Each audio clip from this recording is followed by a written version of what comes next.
Hey, Dr. Paul Hrkal here. I have a little health bite that I want to share with you. Many of you heard of a particular gene called the ApoE4 gene. Now, this is one of the strongest risk factors for Alzheimer's disease. You can see here with this little graphic, it shows that scientists have identified that people that carry two mutations of this ApoE4 gene, especially, they have a dramatically increased risk to 25% increased risk of ApoE4.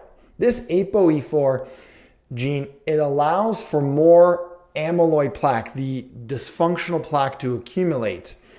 And really what it does is that it helps transport fats into your cells. So here this graphic shows the ApoE4 gene with inefficient lipid transport, that's fat transport, compared to the other types of ApoE2 and ApoE3, they have good lipid transport. And going back to this particular study, what they found is that when they started looking at this gene, people that had the highest intakes of saturated fats they had this ApoE4 gene had a decrease in cognition year over year. And they had so basically a 21% faster decline in their cognition. But interestingly, on the flip side, remember this ApoE4 gene transports fat.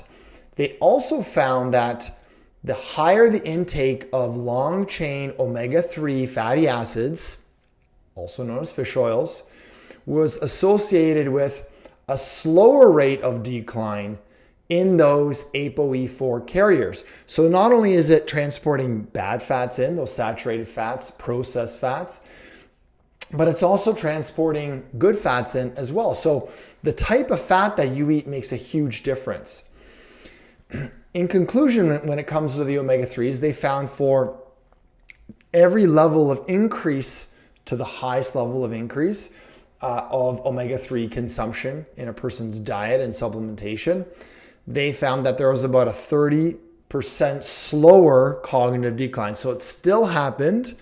However, omega-3s may have a protective effect for those people that have the strongest genetic predisposition to develop Alzheimer's, those that are carriers of the ApoE4 gene. So this really tells us that omega-3s can be playing a protective role, especially in situations where you're going to have impaired fat transport and increased risk of dementia.